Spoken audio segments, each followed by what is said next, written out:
You didn't wake up one morning and choose this life. Not really. You didn't sit down, look at the options, and decide, this is who I'll become. That story comes later. What happened was quieter. You entered a life that already existed. Before you had language, before you had a sense of self, before you knew that different was even an option, there was already a shape. Not written, not announced, just present, in the tone of the room, in what felt normal, in what didn't need explaining. Normal wasn't neutral. It carried assumptions about what mattered, about what didn't, about what people like you do and what people like you don't even consider. You didn't argue with those assumptions, you absorbed them. That's how inheritance works when it isn't named. It doesn't arrive as instruction. It arrives as atmosphere. An atmosphere doesn't feel imposed. It feels like reality. So you grew up inside a set of invisible limits, not walls, boundaries of imagination, what felt possible, what felt unrealistic, what felt admirable, what felt embarrassing. You didn't choose those feelings. They were already there when you first started noticing yourself. And because they were already there, they didn't feel like influence. They felt like you. This is the part people miss. You don't inherit beliefs first. You inherit reactions. What tightens your body? What relaxes it? What makes you hesitate? What makes you feel approved of? Long before you can explain anything, your nervous system is already learning the rules. What creates tension in the room? What restores calm? What gets praise? What gets silence? So you learn, not through lectures, through pattern, through repetition, through watching what happens to people who step outside the shape. Not punishment, just subtle shifts, a change in tone, a look, a pause, and you adjust, not consciously, automatically. That's the invisible hand. It doesn't push you forward. It narrows the space you walk in. It decides which thoughts feel sensible and which feel embarrassing before you even finish thinking them, which desires feel mature, which feel naive, which futures feel available, which feel like fantasy. So later, much later, when you say, I chose this life, sometimes what you really mean is, I didn't question it. I didn't resist it. I didn't imagine anything else long enough to want it. That isn't weakness, it's default. And default doesn't feel like confinement. Default feels like common sense. Default feels like this is just how things are. Which is why it's so hard to see, because nothing about it feels forced. No one held you there. No one demanded compliance. The shape was simply waiting, and you grew into it. The way you grow into an accent, the way you grow into a posture, the way you grow into a life that feels natural only because you've never stood anywhere else. Most people aren't trapped by chains. They're held by familiarity, by a life that made sense before it was ever examined. And by the time examination becomes possible, the structure is already in place. You can be intelligent, you can be reflective, you can be self-aware, and still live inside something you never consciously agreed to. Because the invisible hand doesn't need force. It only needs time.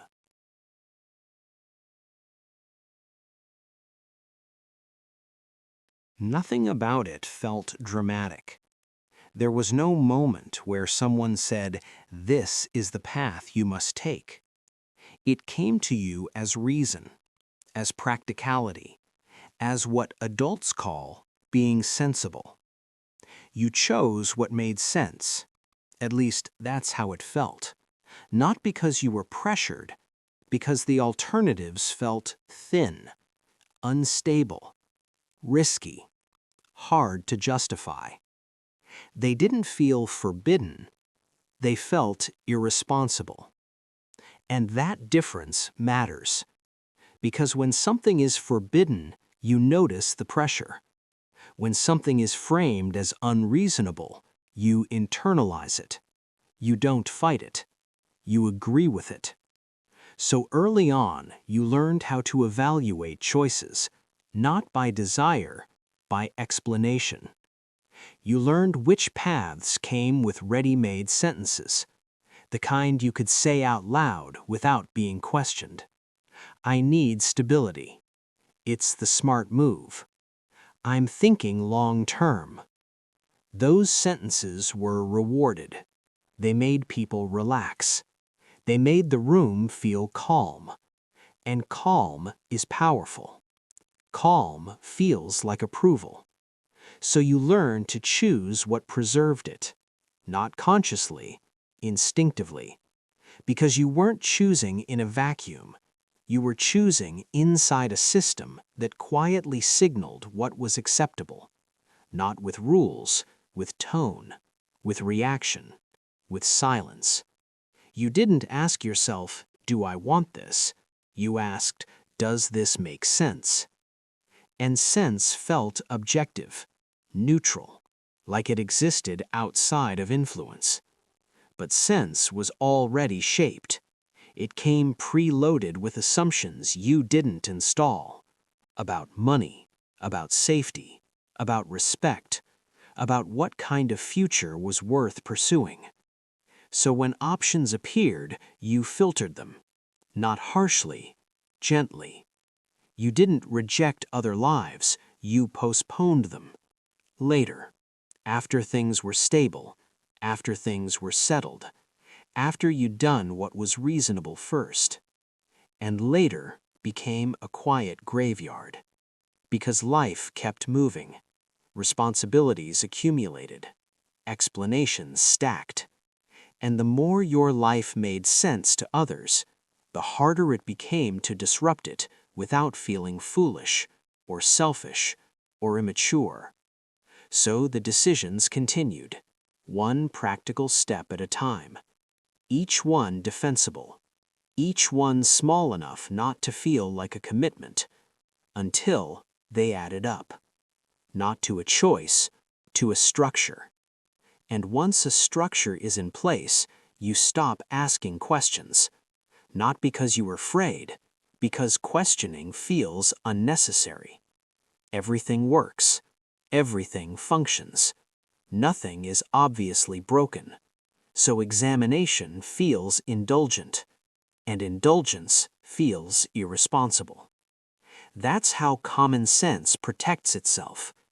It presents itself as maturity, as restraint, as realism. And realism rarely asks who you are. It only asks whether the system stays stable. So your life continues, explained, justified, coherent. And the parts of you that didn't have arguments, that couldn't be defended in a conversation, they grow quieter. Not because they were wrong, because they didn't fit inside the explanation. At some point, the decisions stop feeling individual.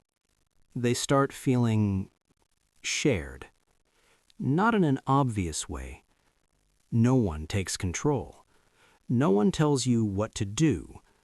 But suddenly, every option comes with faces attached. Not arguments, faces. You think about how it will land, how it will sound, how it will be received. And you don't call this hesitation. You call it consideration. You call it being responsible.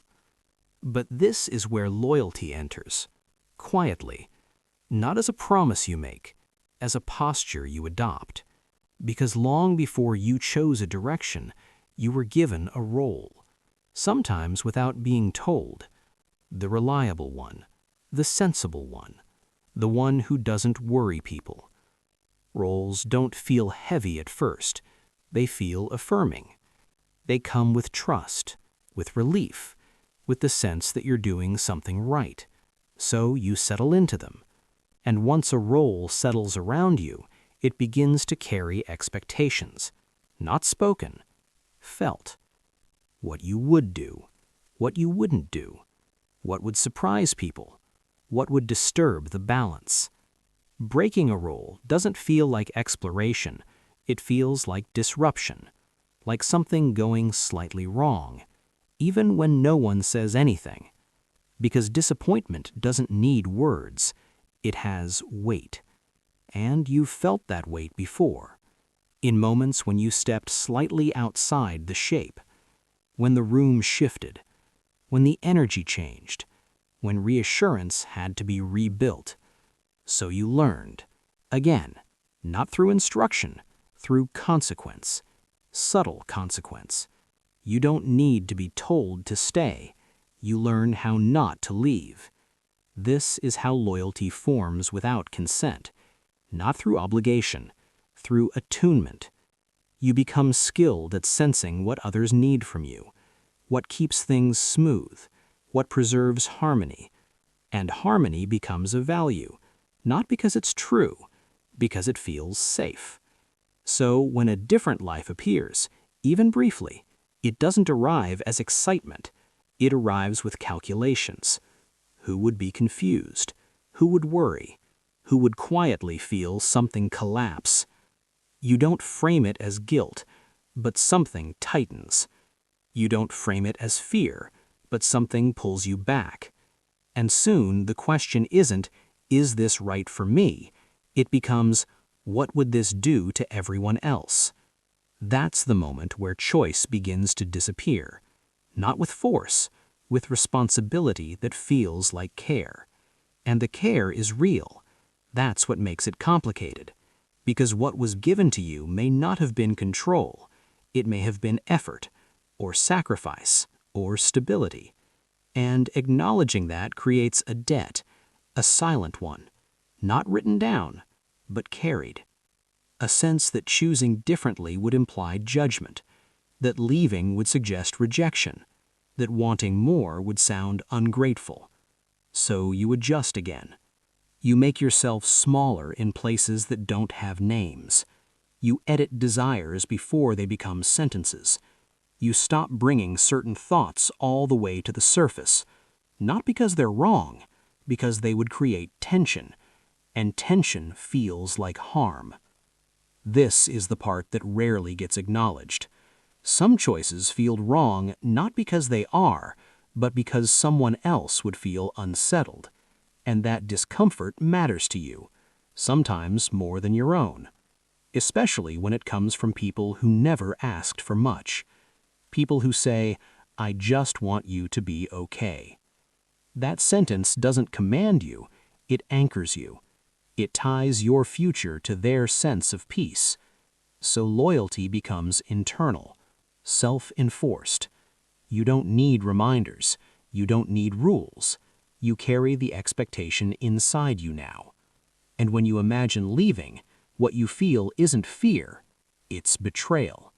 Even if no one would say that word. Even if no one would accuse you. Because betrayal doesn't always come from others. Sometimes it's the name your body gives to breaking an unspoken agreement. You didn't choose this loyalty.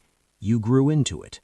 And by the time you noticed it was there, it already felt wrong to question it. By the time you start seeing all of this clearly, something unexpected happens. Understanding doesn't create momentum. It creates weight. Because now you're no longer confused about why you feel misaligned. You're aware of what changing would cost. And the cost isn't practical. It isn't logistical. It's relational. When you imagine changing, your mind doesn't go to failure. Failure is familiar. Most people know how to survive failing. What you imagine instead is distance, conversations that don't quite work anymore, people who don't know where to place you, moments where you're no longer easily understood. That's the real risk. Not falling apart, drifting apart. And drifting apart feels dangerous to a nervous system trained on connection. So hesitation appears, not as doubt, as delay. You plan, you research, you wait for the right time. You tell yourself you need more clarity, but clarity isn't what's missing. What's missing is a version of change that doesn't fracture anything. And that version doesn't exist, because no one gives permission for this kind of departure. There's no ceremony for it, no clear moment where everyone agrees it's time. Leaving happens quietly, and quiet departures create unease, even when they're necessary. This is why awareness doesn't lead to movement, because awareness doesn't lower the price, it raises it. You can't unsee the consequences once you've named them. So you stall, not because you're lazy, not because you're afraid to fail, because you're afraid to separate. Separate from the role that held things together. Separate from the version of you that kept the peace. Separate from the emotional equilibrium you've been maintaining. This is where self-sabotage appears, right after insight, right after clarity. Because sabotaging yourself keeps the structure intact. It gives you a reason to stay, a justification that doesn't threaten loyalty. You can say, "It didn't work," instead of, "I left." And leaving is the real threat, because leaving doesn't feel like exploration. It feels like abandonment, even when no one is being abandoned. So your body resists. Not the change itself, the separation that comes with it. And that resistance is misread as fear, as lack of courage, as weakness. But it isn't. It's attachment doing its job. At first, nothing breaks. That's what makes it hard to trust what you're feeling. The life still works. The routines still hold. From the outside, it looks intact. But inside, something shifts. Not suddenly, gradually. A low-level friction you can't point to. You move through your days and notice a delay, a slight distance between action and feeling. You're doing what you're supposed to do, but it no longer lands the way it used to. You tell yourself to be grateful, and you mean it, because nothing is obviously wrong. There are reasons this life should be enough, which makes the discomfort feel unreasonable. So you manage it, you rationalize it, you assume it's temporary. But it lingers. It shows up in small places. Irritation where there used to be patience. A restlessness you don't recognize. Moments where you feel strangely absent from your own life, like you're maintaining something that already ended. You don't want to be dramatic. You don't want to seem ungrateful, so you keep going. You play the part that used to fit. But growth has a side effect. It changes the scale, and what once felt spacious can start to feel tight, not because it's wrong, because it no longer matches you. So you try to fix the feeling without touching the structure. You improve. You optimize, you stay busy, you make the life more efficient, hoping it will start to feel like yours again. But efficiency doesn't solve misfit, it just hides it better. And the more capable you are, the longer you can survive this way. Which is why capable people stay here longer than most. They can tolerate the friction, they can explain it, they can carry it. Until one thought surfaces quietly. This life kept me safe, and now it's suffocating me. Not dramatically, just steadily.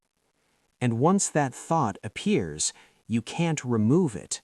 You can distract from it, you can bury it, but you can't return to not knowing. So you hover, aware, functional, unresolved. This is the in-between, not crisis, not clarity. A life that still looks correct, but no longer feels inhabited.